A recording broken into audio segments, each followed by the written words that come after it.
How you doing there, Mr. Cardonia? Mr. Z, I am doing good, better than I have been, so that's a plus.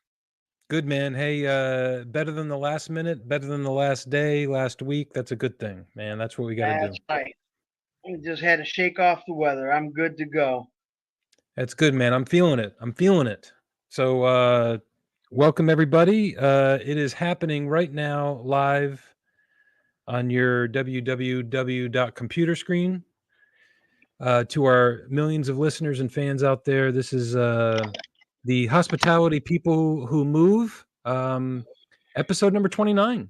So we are going to be welcoming two others pretty soon. We got a good friend. Well, I am Adam Zimbrewski with Hospiamo, and we have John Cardonia here, building engineer and project manager, construction guy, Navy vet, uh, all around great guy. Welcome, John. Hooah. Hello, And everyone. there is my There's brosa, the broski.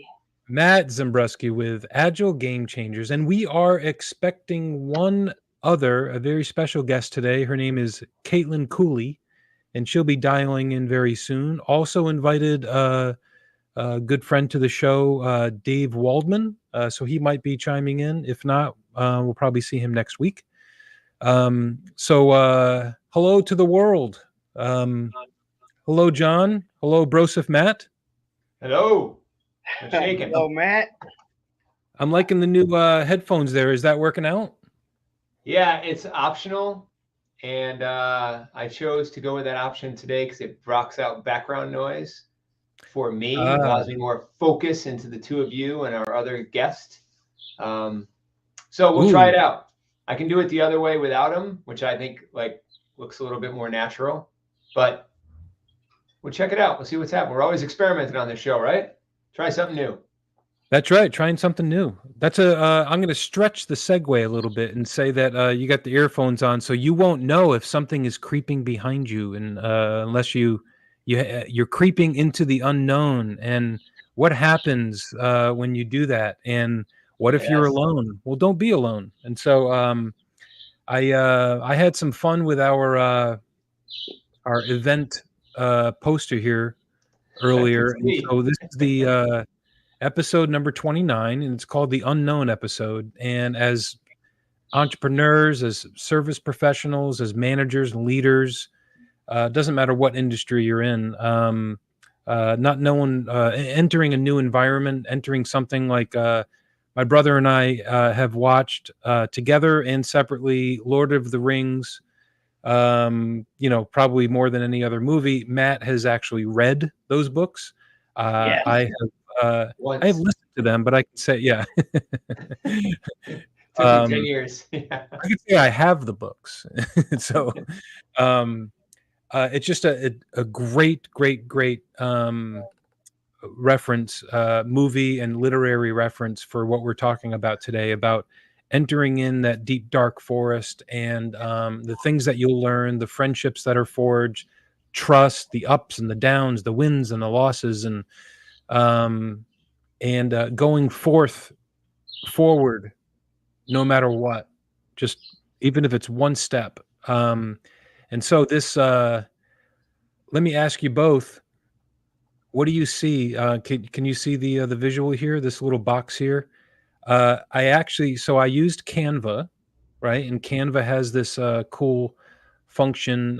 So I want to give them a shout out because they've been actually, I'm not exaggerating, very influential in my creative life. Canva has been wonderful. And they have an AI tool where you, I think we mentioned it before, you type in. So I typed into Canva, into their AI tool, that I wanted to see a visual, and I typed in a dark, snowy forest with one character. And this is what came up. Now, this is what came up, but I added 5 other things to it. And the message I was trying to get visually. And so also I added this little compass up here. So what do you see? Maybe John and Matt, just chime in. What do you see here? I see a butterfly, a clown, a map, And let me ask you questions. Mark. Do you see anything here? Those are the first 4 that I saw too. The butterfly was the first one. Other than the person walking the path.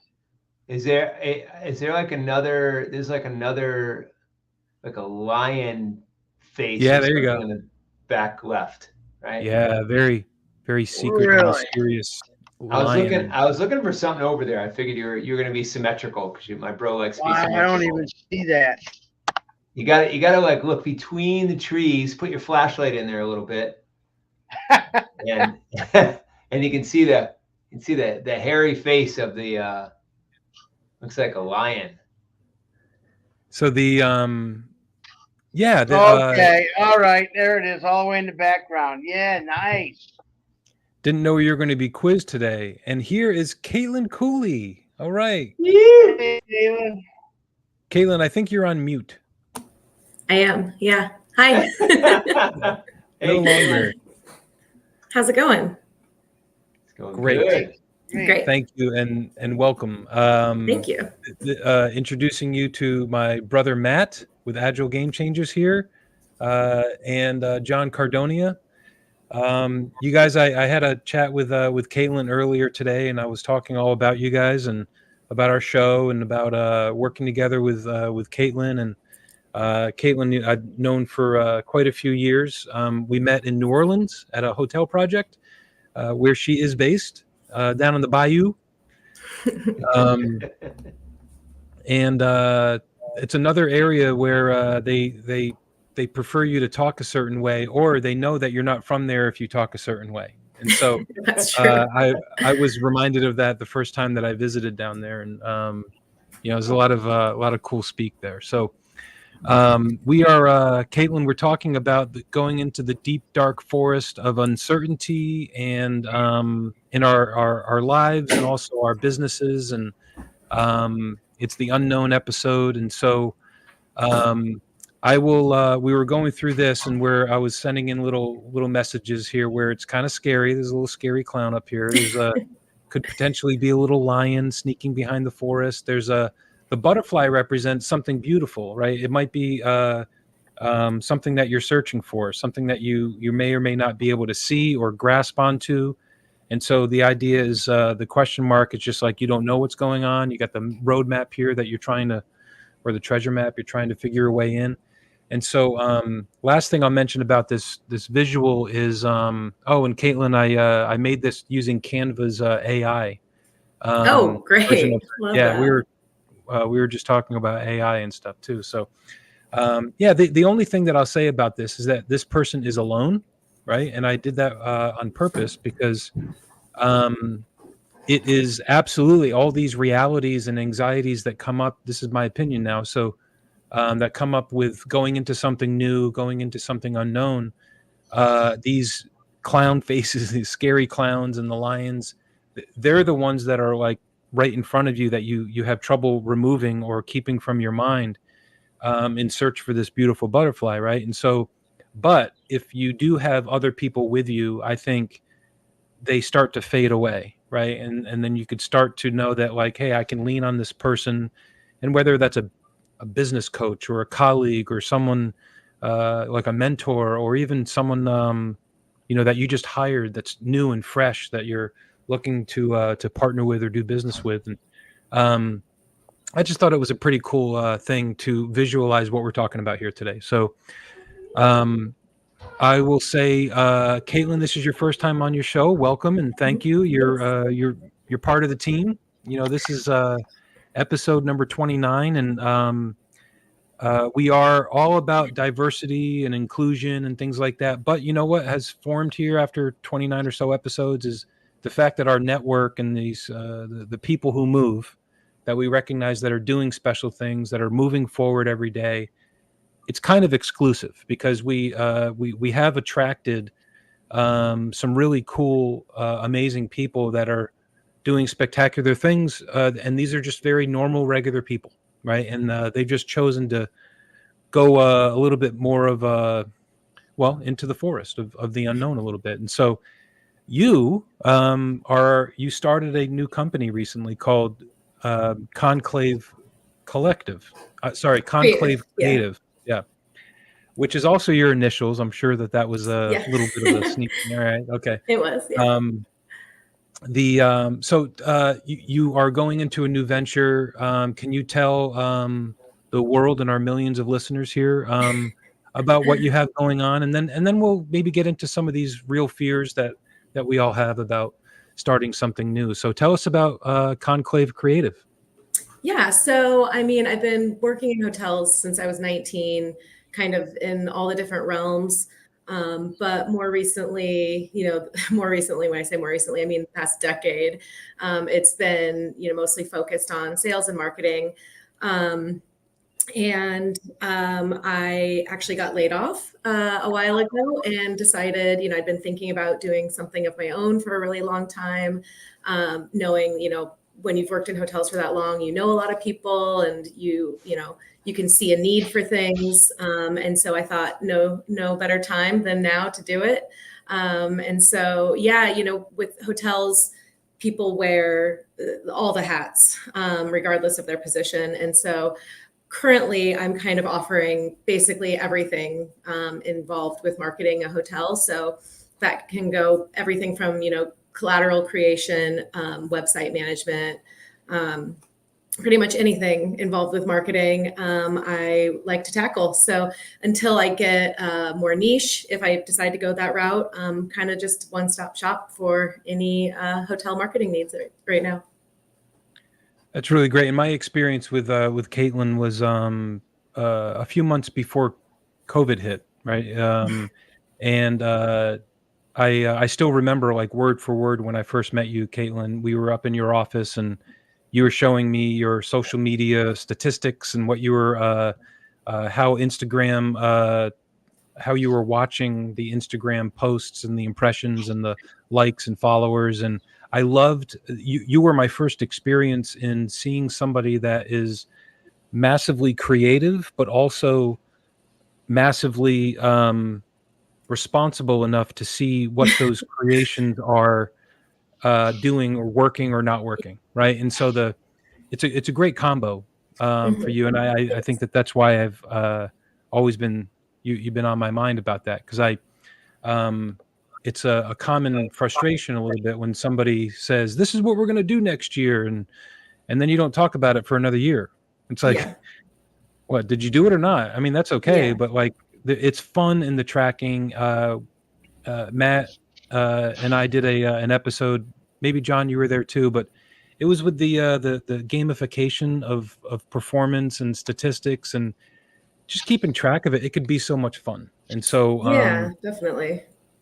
You had a lot of fun. I mean, you had created new brands at that hotel that you were at, and new names, and you're a great storyteller. So I wish you the best of luck in this new venture. And so you mentioned earlier in a conversation that you had written a blog post about your new experience, and it's kind of like on topic, a bit of like the fears and things like that. What was that blog topic about? What did you write about? Well, essentially it was, when I first decided to start the company, of course I told a few of my close colleagues that I was doing it, and to, kind of keep their ear out for any opportunities or things like that. And, I thought, I have so many connections from all my years, that, like, of course, I'm just going to reach out to them. It's going to be no problem, super easy, great. So, I went through the whole process of like getting my business license and doing all like the admin kind of things. And then when it came down to like, okay, now let's do this. Like I have everything in order. I'm ready to go. Time to start like reaching out to people. And I absolutely froze and was like, kind of coming up with like, well, maybe I need a branding deck. I should probably do a branding deck for the company. Like, yeah, okay, let's do that. So I kind of like was doing things that were like fun, but also like total avoiding doing the actual job that I had set out to do. And then I kind of had a moment of panic where I was like, oh, I'm not going to get a paycheck unless I make that happen. So it just felt really scary and overwhelming to reach out to people saying that I had gone out on my own, that was doing something of my own, even though I've been doing this for so long, so many years. I know what I'm doing. And like, what did I think people, how did I think people were going to respond? Like, Caitlin, you're an idiot. This is a terrible idea. Of course, they're not going to say that. If they think that, they're not going to say it. They're just not going to respond. And that's fine. So I panicked and sent out a bazillion messages on LinkedIn and a ton of emails. And of course, it was all so positive. And I was just like, why was I so scared of this? This is ridiculous. And, you know, I think if I would have just sat down for a second and thought like, okay, what's worst case scenario that can happen if I do this? I would have thought somebody might send me a mean message, like big deal, you know? And of course, again, that didn't happen, but that's literally the worst case scenario. So yeah, I really made a big deal out of it, and it turned out great. So no, that's good. And unnecessary I see my brother's head going up and down the way that mine is, because I tell you, I spent about I don't know, a week just thinking about my logo.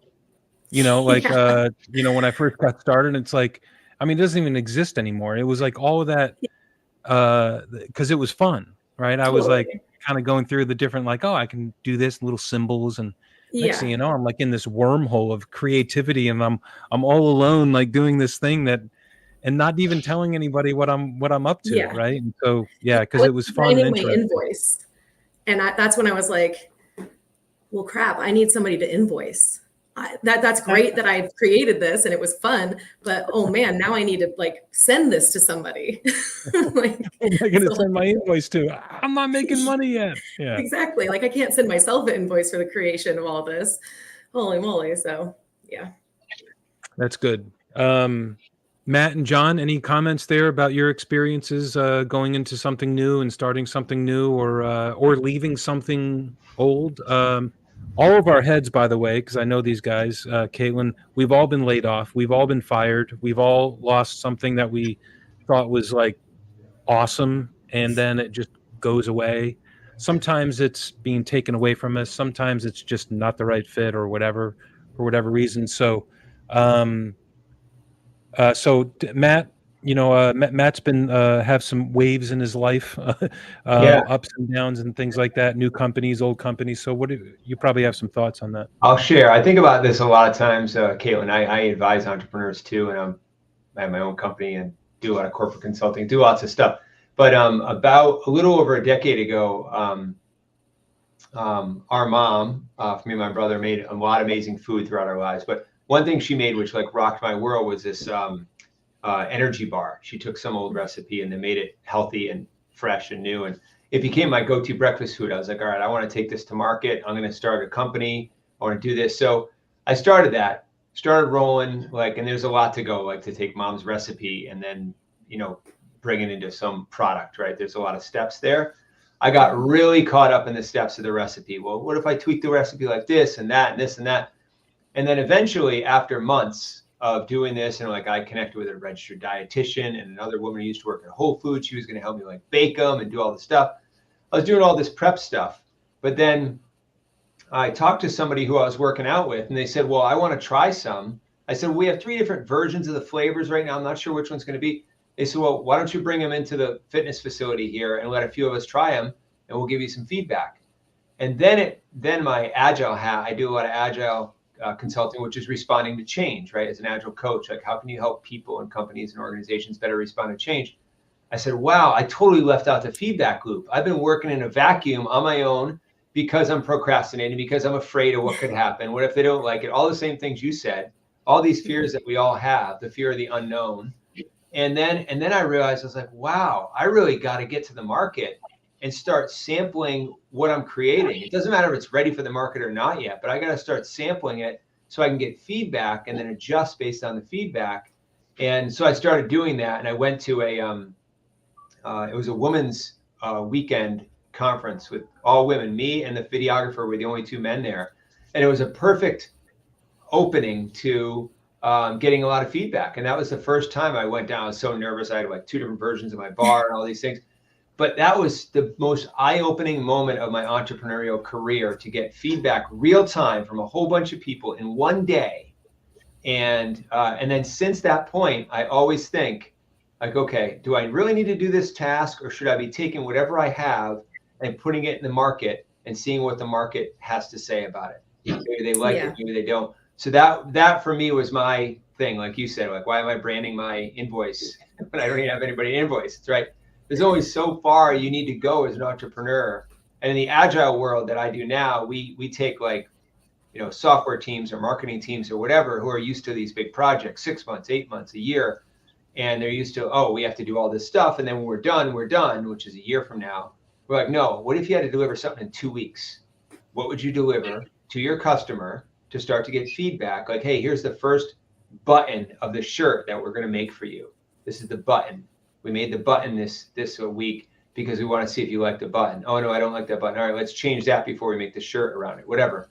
It's sort of a silly example, but the point is if you give yourself a time frame, like what if I had to deliver something to somebody today, like you? What if I had to deliver my service to somebody today? Who's the one person who I would love to deliver service to? All right, let me reach out to them and say, by the way, I'm in business now. I have this offering. Would you be interested? Boom. And now you've done that. You're like, okay, I can go ask 10 more people and find one who's going to say yes and do that. But until you do that, you're not making money. You're not in business. You're just in your head. And so that's my little story of getting out of your fear mind and just playing with the market.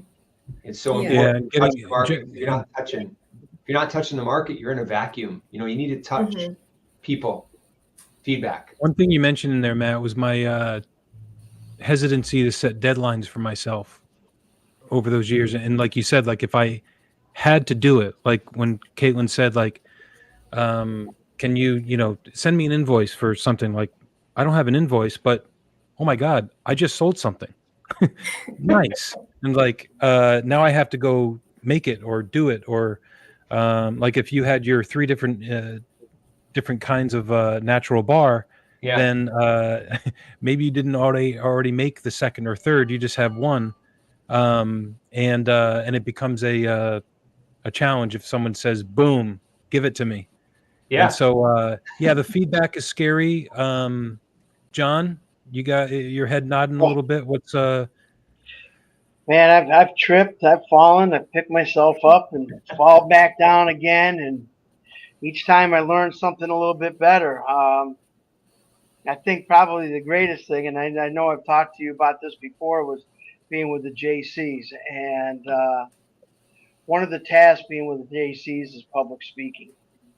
And talk about what the JCs are, John? Dan, I know that you have a lot of experience with them. JCs is a nonprofit organization that helps young men and women reach their potential from all walks of life. It doesn't matter who you are, what you've done, what you have not done. It brings out the best in you.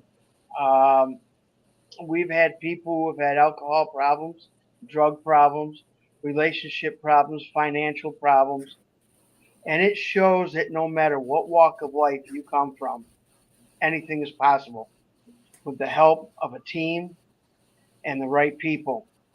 We've had people come in who have been so down on their luck that they never thought that anything could ever be possible. But that one moment that they helped somebody or a family out that was struggling, and they're watching this and they're reading this and they're saying, oh my God, there's people worse than I that have it worse than I. And the positive transformation that happens in that split moment to them is miraculous. I was with them for 5 years, and just watching people come into the organization and leave, just watching how they transform and what they've done. We have one guy who thought he never could start his own business. The guy is huge in steel construction right now. He lost everything. He lost his wife, lost his kids, drinking got involved, and he lost everything. He never thought he could ever see himself again. I saw him about 8 years ago, and I mentioned to him, I said, hey, I still carry some of those values with me that I learned from all of you, regardless of what walk of life you are. And he said, I can't believe that. I kind of forgot a lot of this stuff. And I said, no, you can't. You cannot forget where you fell and how you picked yourself up. It's your roots, basically, and that's what you've got to do. So with that, that's a little bit of what they did. We helped with Easter egg hunts, fireworks, parades, anything that we could do. Habitat for Humanity. It was an awesome time in my life. But back to public speaking, they go, "Hey, you can do it." I said, "No, I cannot stand in front of people and talk." "You can talk to anybody." I said, "Yeah, I can sit here in a club and I can talk to you all night long, but I don't know those people. It's never gonna happen." And they gave you a topic. You had to write a speech. You had to memorize that speech, and then you had to get in front of people and tell that speech. And you want to talk? Let me tell you, looking at people So in you their had a underwear, deadline, right? You had like a certain date and you had time that like you a were supposed minute to and do a it. half deadline. Looking at people in underwear, that don't work. No, it does not. But I failed so many times. I mean, you have it in your head. You know you're going to do it. You're going to get up there, and it's like, ah, ah. There's no music in the background. You can't fake it. It's just you. But with the help of everybody and doing it, it progressed, and finally I won first place. And then after that, not only did I win it for the chapter, I won it for the whole region. Then it went for all of Florida, the state of Florida.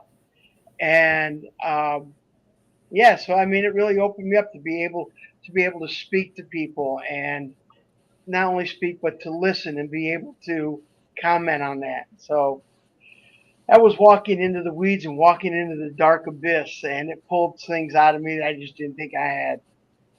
I brought up that picture again. It's like if this here was the beginning of that forest, like when Yeah. somebody said like, "Hey, do public speaking," right? And you were like, "Yeah, right. No way, dude."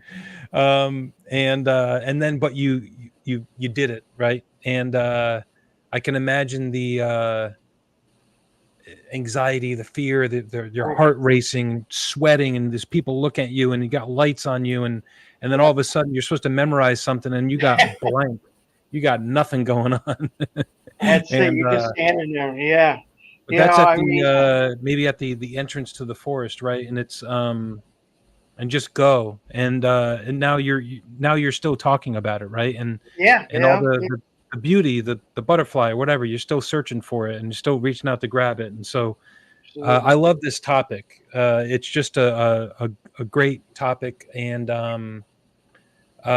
for bringing it back to the hotel industry, right? So everyone's in the hotel industry. I mean, I think everyone's stayed in a hotel. You can be a part of it. You're a guest, you're a supervisor or a worker, you're marketing, you're selling, or you're serving somebody, and you're leading teams. And so um, there are certain, I'm going to bring up like personality types, right? So there's certain personalities, right? I want to ask you guys your opinions on this. So let's just talk about extroverts and introverts for a minute, right? So um, I have taken a lot of personality tests, right? I just love it. Our Matt and I, our dad, like he was doing Myers Briggs back when we were probably 2 years old, and trying to like, who are you? Yeah.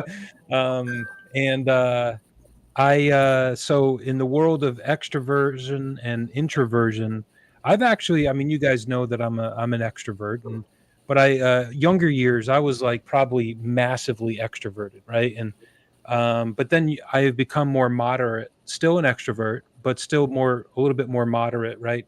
Um, and so I think that extroversion, right, being probably goes. It's made me a little bit more comfortable with risk. Sometimes I know there's pros and cons to all of that, but trying different things, trying new things. But I do think about like, what if somebody is more introverted?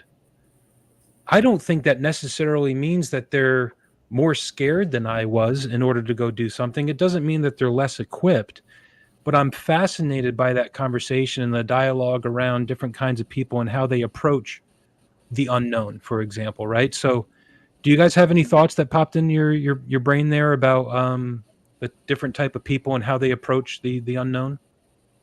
I think absolutely, Adam. You and I both touched on this up in Boone when we met Elijah. Elijah was talkative, but very, very secluded talkative. And I stayed up there. Adam and I helped open up a hotel up there, and I stayed up there for a month and a half. And I would talk to this gentleman, and it would just be me talking with a yes or no.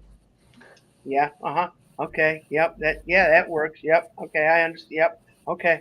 By the time I left, with help with Adam and everybody else around him, by the time we left, he was a chatterbox. He just knew everything he wanted to do, how to do it, and I just think he had been alone for so long in the environment that he was in that he enjoyed that camaraderie, and it brought it out of him, and that was great, to see a introvert come out. It was nice because he's got unbelievable skills, and to be able to talk about it and talk about himself was wonderful to see. That's beautiful. It's absolutely beautiful. It's the power of collaboration. It's the power of a mentor. I mean, you not literally, but you reached out and grabbed him, right? And let's do this. Let's talk about this. And you brought out some really awesomeness in him that maybe he didn't know he had. Maybe he did, and he was just waiting for that opportunity to do that. That's good, man. Thanks for sharing that. Yeah, a lot of learning for myself too up in Boone, North Carolina, and I'll mention Boone again. I mention them a lot. I mean, it's a beautiful place. We just 2 episodes ago had David Jackson and James Milner, 2 leaders up in Boone, and we were talking about community development, economic development, and what that means, and what is the responsibility of somebody that is doing business in a community as it relates to contributing to that community, right? And that example of what you just shared, John, you were contributing, you were engaging. You weren't just taking. You know what I mean? Like you weren't just paid to do a job. You went, you left, and we're still talking about it. And it has to do with that engagement piece. So, Caitlin, Matt, any comments on that? Different types of people and how they approach things? Yeah. It's kind of honestly a mystery to me how, like, I'm really extroverted. I'm probably an oversharer. And I think, starting this business or anytime I'm like coming up against something that I have questions about or like have fears about, I'm talking to everybody about it and getting people's opinions. And we talked about this earlier, like I have my little garage office and I was like literally asking ChatGPT things when I didn't have other people around me because I need that feedback and that like inspiration and or sometimes to like reel me in or to pump me up and stuff like that. And so I don't know where I would get that motivation if I didn't have it from outside sources. And so that's something that's interesting to me to think about is if I were an introvert, where would I be getting my inspiration from? Because I currently get my inspiration from those around me, cheering me on or telling me things are a bad idea or, really, I get a lot of feedback from people. So that's an interesting thought to think, like, if somebody's more introverted, where are they getting their inspiration or their ideas, things like that. That's cool. Let's, you want to take a quick, I got something open on my screen here, and let's do something fun because we are talking about AI and we're talking about ChatGPT. And so I thought if we did head down that road, I had something I was thinking about doing. So I am going to share my screen. I'm going to participate and then hop off, bro, because I have another commitment. You got to hop off? And oh, man, we're about to go talk to Chatty G. Well, let's go do the fun thing, and then I'll hop off in a couple minutes. I'll be a few minutes late for that. Okay, all right. This is more important. So I'm going to bring up Chatty G here. My brother and I. So Matt has been. He was the one that texted me. I don't know, maybe a year ago, and said, "Dude, have you tried ChatGPT yet?" And because he knows that I am a just my brain can get full of stuff and words, and I can just literally go move up into the cloud and live there and be all alone and tell my stories until, and so we nicknamed ChatGPT Chatty G, and I love that. I have had I will be using that. conversations as an extrovert, right? I've actually I think he's a friend, or maybe it's a her. I don't know. I thank you to it, just in case. I'm gonna let me ask a question, and then maybe you guys can ask a question too. So because we are, I think, all somewhat of extroverts here. So I am an introvert. Please act maybe as a career. No, please act as a executive coach, and recommend how I should get over my fears to start my own business. How's that sound? How over there? You just need a space on the how. You go like your letters. Howl. Howl. How Wolf. I should get overcome my fears. All right, let's see what happens. All right, babe, do you want anything at CVS?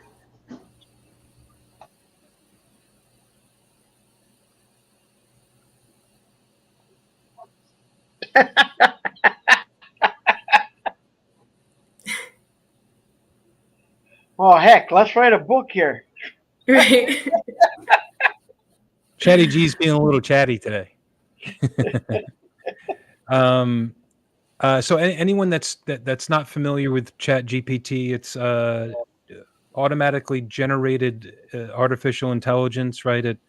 Sometimes if I type in a question and it's about a specific company or something, it'll say we're thinking and we're going through these different websites, and so it grabs and it learns.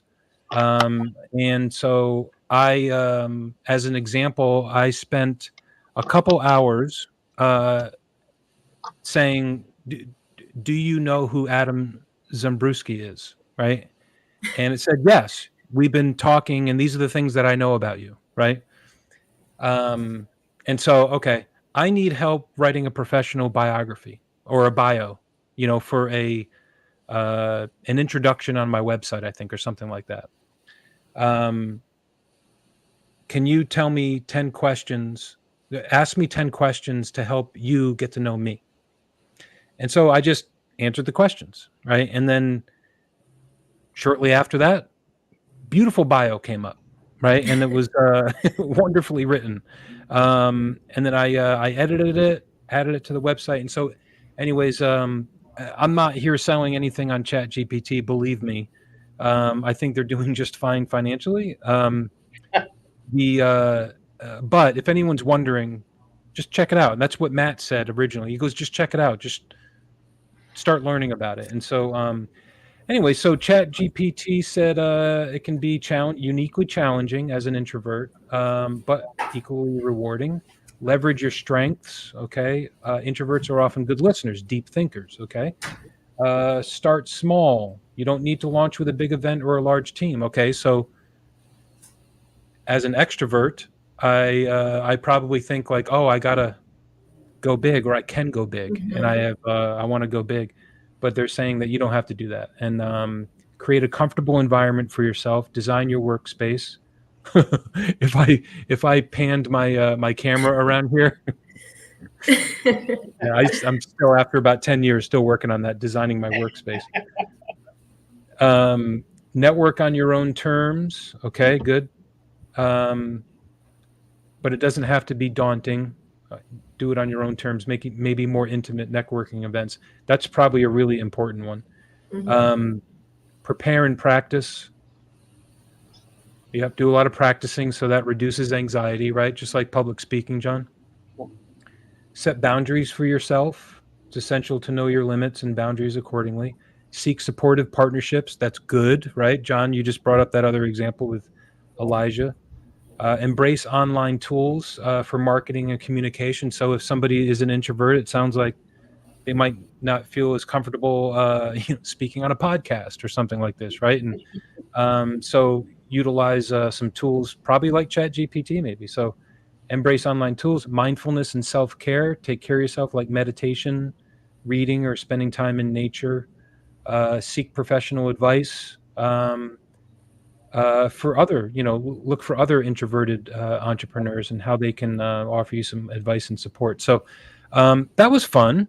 I'll remove that and go to our big four here. So I love stuff like that, and it's very different than Googling it, right? Mhm. And it's conversational, and I really like that. And so what we're doing here together, what I'm recognizing is we're using emotional intelligence and empathy, and not assuming that, one, we're saying this is difficult for anybody going into something new.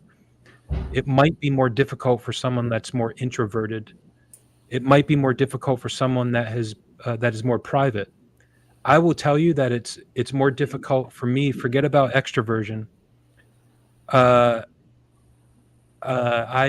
a natural. I guess I'm generous, like with my intellectual property, my thoughts, just like you were saying, Caitlin, with my ideas, and I'm kind of like, blah. This is what I think.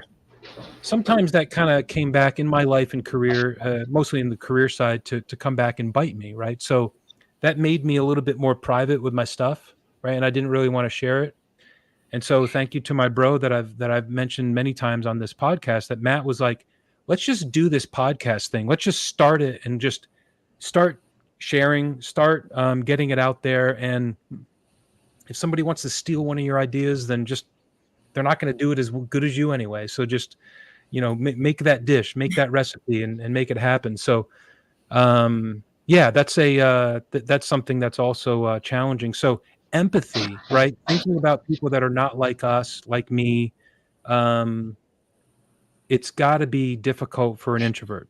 And so let me segue that into another topic, similar topic, which is, if somebody is looking for a job, maybe starting a company, whatever it might be, and they're extroverted and introverted, how does one know if a certain company that you're looking to do business with or get hired by is going to be accepting and having empathy for my unique nature of, let's just say, introversion? If I'm an introvert, how is there research or due diligence that one can do to be like, hey, I wonder if this is going to be a good environment for me because I'm me, and I'm seeing that there's a lot of people on TV at that company, or they're doing a lot of extroverted type stuff, but maybe that's not really what the culture of the company is. So do you guys have any ideas of how you can find out if a certain company is going to be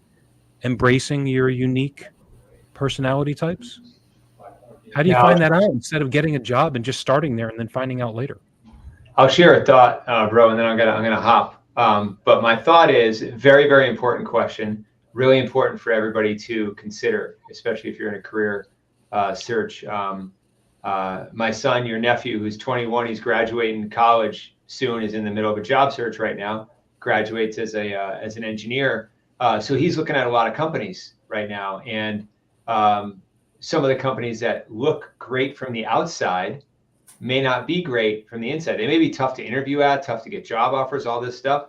But what I do to answer your question is I say, okay, let's talk to some people through LinkedIn who already work there or who used to work there, and let's find out about the culture. And if you ask 10 people, 5 or 6 people are going to get back to you, and they're going to give you something honest because it's off the record. It's just a private conversation you're having, but you're going to find out. We found out one of the companies he was excited about, doesn't really have a great cultural reputation based on the feedback we got from individuals who had worked there. So then Michael also went out.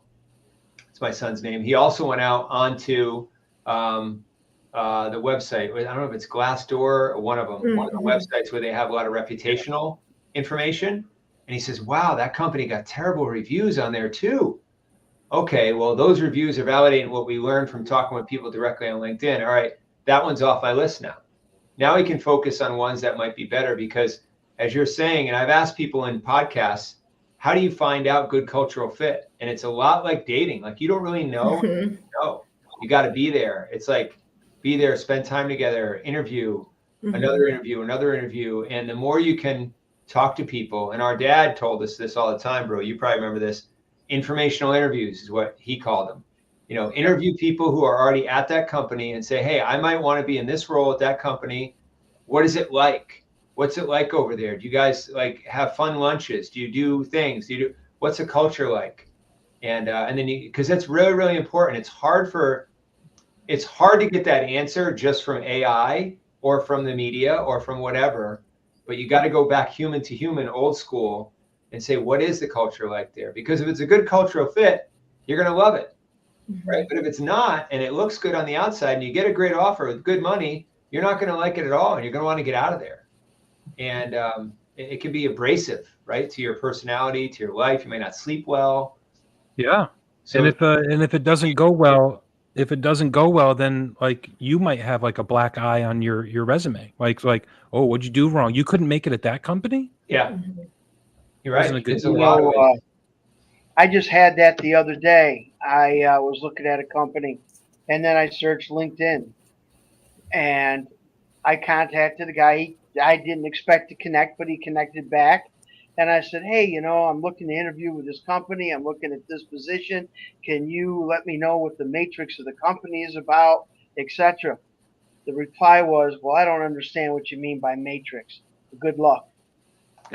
And I said, well, you know what? If that's the answer I got from somebody who's worked there for 2 years, see ya. Yeah, you Yeah. got your answer.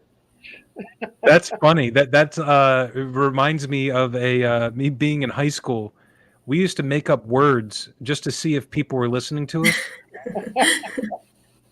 And one of them is Fearnins, and Gabe, my son Gabe, uses that word because it's like you throw Fearnins into the conversation. They're like, oh yeah, the Fearnins. That's a really good concept. I just read a book about that. Yeah, I know all about that.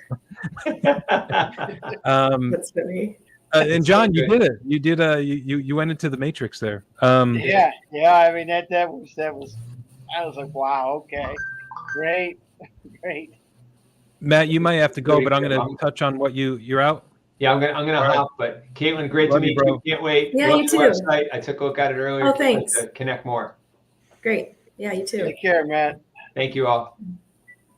So Matt just brought up the the informational interviews and also using LinkedIn. And I'm going to add another layer to that, and it's similar to what we've been talking about, and that is somebody other than you helping you do that on your behalf. And so here's an example. And John and I have a good relationship like this. And so if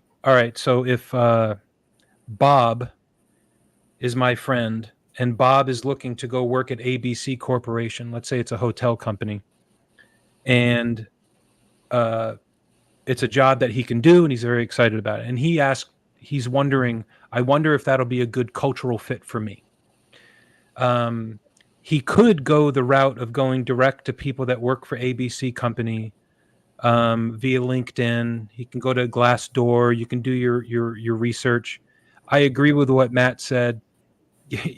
Whatever's on the website is not going to tell you the reality of their culture. They're going to tell you all these things that they may do, but they may not, right? These are some promises. And so one thing that I can do as Bob's friend is I can make a post on LinkedIn, because if I have nothing to do with this ABC company, but yet I'm in the industry, I can make a post on LinkedIn saying, I have a friend that's curious about ABC company, and I could do the @ symbol on LinkedIn.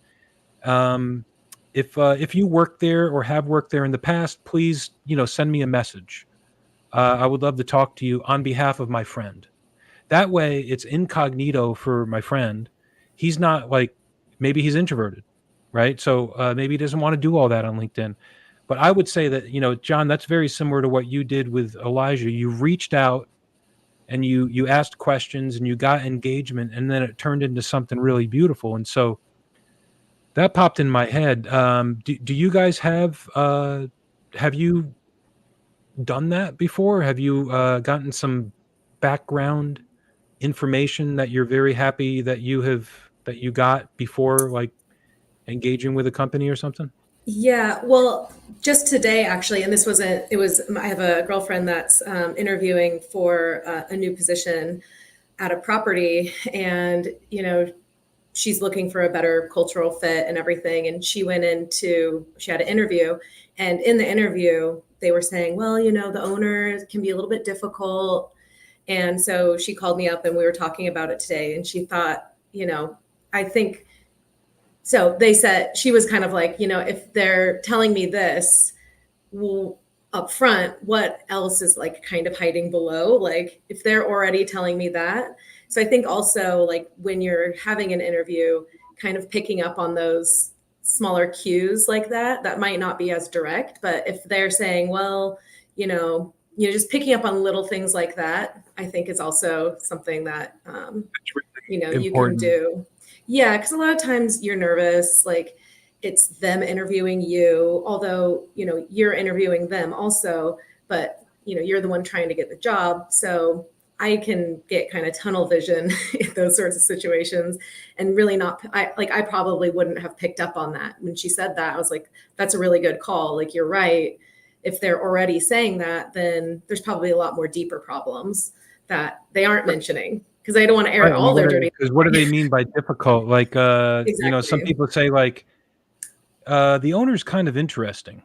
Sure. Yeah. He's unique, eccentric. I've had interviews like that where the interviewer is downsizing the company and then flips it around. It's almost like they say something and they went, oh crap, I didn't mean to say that. So now let me hurry up and try to fish some words back out to make it sound positive. Yeah. And all you hear is the negative. Well, you said it. If you didn't mean to say it, you wouldn't have said it. So thank you. Yeah. Like, give that guy a tip. Yeah. And I think like, I've definitely not been good at that. And like you said, it's like the dating thing where it's like, basically we had one date, I moved in and was like, oh no, it seemed like a great first date, but now I'm seeing like how you keep your house and it's a nightmare. And like, this was not a good fit. Like, what have I done? And so I definitely have learned my lesson with going into companies that just don't, because I think too, some people haven't had the luck to have worked with a really great cultural, company. And that was one of my first jobs that I was with for 12 years. And so I thought that was just how they all were. And then it was a rude awakening when I got somewhere that was not at all a good fit. And it was just like, oh, I really should have appreciated this. And now I'll look out for this. If I'll say this about, I'm going back into my my career, and if I was a young up and comer, ambitious, another topic on our show is come up a couple times, particularly with our friend John St. Omer. He's a general manager, best I ever worked with, and an amazing friend. Shout out to John. Hopefully he'll come back on. He's up in Philadelphia. So John always points out, and he always reminds me that you can learn from people that of what not to do. You can learn what not to do at an organization. And I would say early in a career, maybe in your 20s or something like that, it's okay to go work for someone that might not be a good fit. That doesn't mean that I would not want to discourage anyone from giving it a shot, based on what your gut might say, because even if your gut is saying that it might not be a good long-term fit, you might be able to get as much learning and education, and think about the potential of working with somebody that is amazing, that you become friends with for a lifetime at a company that sucks. Yeah. You're trauma bonded. We're trauma bonded. I like that. Yeah. That's very real. And I would tell you that I think we all know people and that we probably have most of our friends in this industry that Yeah. possibly are trauma bonded to with all due respect to our millions of fans out there. So yeah, that's very real. And so now later in the career, or maybe phase 2 or phase 3, that's when the mentor can step in and say to your friend, and maybe you still kind of go on and make mistakes. Of course, we all do, but this is where we kind of share knowledge, and it's not to make anybody look bad, but I think that is where the collaboration comes in, and I have had to learn, particularly in the last 5 or 6 years, humility and being comfortable, being vulnerable, and in saying I don't know the answers, right? And ask for some help. Be like, hey, I don't really know how to do this, but even though on my resume it says I do, but I I need to really get good at it because I really want this job, or I want to go work with this person, or whatever it might be. So um, that's the overall theme of what this is, what are People Who Move podcast that's had 10 different names. And, we're not, we're not out there. It's more like a talk show. I got I don't know if you can see Conan O'Brien back there with his big head. There he is Yeah. on Rolling Stone. I met him, and when in his first year, I was working at Foxwoods Casino, and he came in during his first year. Man, he's like 6'6" or whatever. He's a big guy. And I told him that I said I would love to do what you do, talk show and stuff like that. And he goes, "Why aren't you already doing it?" I'll never forget it. He goes, "Why aren't you doing it?" I said, "I don't know. I don't have any money. Like, I'm just working here." He goes, you know what a tape recorder is?" And I said, "Yes." He goes, "Then start recording conversations, man. And he said, if I meet you again, I want to make sure that you've done it," or something like that. I've never met him again. So it's that same thing, the same topic of doing things that you are not comfortable doing into the unknown. And I never did it. I never did what he said to do. I never until May 25th, our first episode. It was my brother and our mom's birthday. So yeah, there's something beautiful in the unknown, and what am I trying to articulate here? There's something beautiful in not knowing even what you're looking for. Does that make sense? Yeah, because if you don't put parameters on it, it's limitless. So it's if you're saying like this is exactly what it's going to be, then you're kind of putting yourself in a box when you don't need to. Like that's kind of what I was saying about my business right now, where I'm just kind of going to throw everything at the wall. And if a couple of years from now it turns out that I only do social media because that's where the need was, then that's fine. Or if, for some reason I start doing marketing for something other than hotels and I don't even do hotels anymore, like I don't want to put the parameters on it because you never know where it's going to go or where it's going to lead you. And just being open to that makes it so that there's a lot more doors to be opened as opposed to just the few that you have in your head that's where you need to go or whatever. That's good. More doors. Mm-hmm. Keep them open, right? Yeah. Yeah. John, any nuggets of wisdom? Jeez, I got no wisdom, man. It just went out the door. No, I agree. And we've known each other for 12 years. The ups and downs that I faced. I think I'm a type of person that wants to know more. I want to look outside the box. I want to go down the street and see what's going to happen next week. I want it all. I just want to be full of knowledge. I started off in the industry as a chief engineer. I was 6 months into it. I was pushed as a project manager. I was like, oh my God, man, I don't know. I loved it, and I didn't think I would, but I loved it. I wanted more of that. And throughout my career, I wanted to learn more and more about the industry. I became involved with housekeeping. I became involved with the kitchen. I became involved with asset management and finally procurement management for hotels, and learning all this.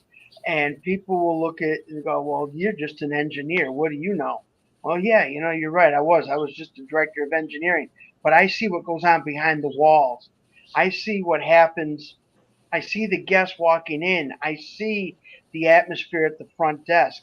I know the matrix. Again, there's that word of the industry. I see it, and I've lived it, and I want to learn more about it. And that's the way I've been going through on. Is you should never stop at one thing that you're satisfied with. And Caitlin, you're a perfect example. You pushed yourself into something that you've always wanted to do, and kudos to you. And I wish you all the best doing that. But I mean, that's what it's about. If you just get, I know people who just stay in one position and they become acclimated, I guess, is that the right word, I guess, to use, and say, yeah, you know what, I'm happy just doing this. Yeah, I could do more, but So there's my 2 cents, my words of wisdom. Yeah, no, it's you're curious and naturally curious. Your intellectual curiosity, right? There's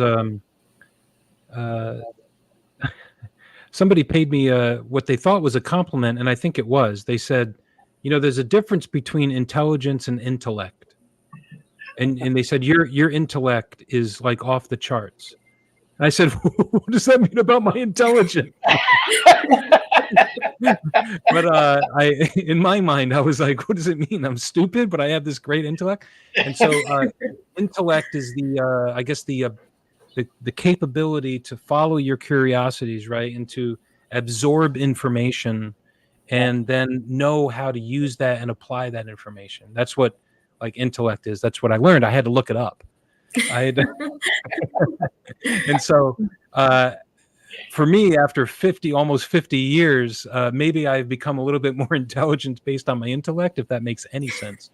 But I do think that he was trying to give me a compliment. But John, you're touching on something that I think is a lifelong lesson for everyone, and that is, and also Caitlin, you said something about identify those little things, right, in conversations. And I would say, again, probably for the book that I have talked about most on this is The Alchemist by Paulo Coelho.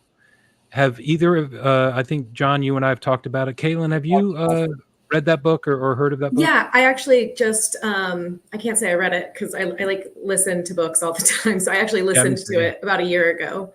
Yeah. Yeah, it is. This is what we're talking about. It's, Santiago's the character, and, he's looking for treasure underneath the pyramids and stuff. And the things that happen would not happen if he had stayed put and not moved forward into the unknown. It's a beautiful book. I think they just passed 25 or maybe even 30-year anniversary. And my best friend in the world, Chris Brown, up in New Haven, told me he reads like a book a week. It's crazy.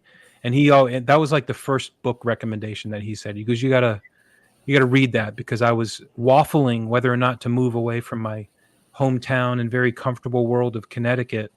And I was thinking about moving, and I eventually moved down to Orlando at a very young age. And so, yeah, into the unknown. So we can finish up here, y'all. I wanted to thank you both. And Caitlin, thank you so much for, you know what? I would tell you that I have invited a lot of, very close friends and colleagues. I say, hey, if you just want to come on and chat and talk, about whatever you're working on, if you got a new company or whatever, I'm going to give them a shout out right now and say, listen, I asked Caitlin about 4 hours ago if she wanted to join this show today. And she was like, sure, whatever, man. You acted like it was not anxiety ridden, but I know that feeling. It's like when someone asks you to do something, like, wait, we're going to be recorded, we're going to be live, like, what do you talk? So I know all those questions come in, and so I wanted to recognize that in you that embraced something that you were completely unaware of into the unknown. You know me well enough that I don't have like these devil horns to be like, yeah. But you never know. And so Yeah. I want to recognize that and in you that you embrace this. And so it's the topic of today, and the fact that you were like, sure, I'll jump into the unknown with you. So Perfect. wonderful examples, and you're perfect guest. And thank you so much for sharing all those Thanks. nuggets. And John, man, you are always welcome back here. You are a big inspiration to our Hospiamo company and also this podcast. So thank you to my bro. Thanks for jumping on here, bro. He's happy for him. He's getting busier and busier in his new business. So to everyone watching and listening, thank you so much for visiting. If you want to get a hold of any of us, you're welcome to email me at adam@hospiamo.com. Caitlin, it's Caitlin at conclavecreative.com, right? Yep. Mhm. John at hospiamo.com. Most of the people that listen know my text, my number, so you can call me. And if you want to talk to Caitlin, you want to talk to John, just let me know and I'll put you in contact with them. So I'm really excited about today's show. This is really good. It made me feel comfortable about some of the things that I got to do tomorrow that I wasn't too excited about. So yeah, we will end it here after Caitlin, a it was little a over an pleasure. hour. You too. Thank you both very, very, very much. Right. And good luck to you, Caitlin. You're going to Thank nail you it. so much. Yeah. Thanks.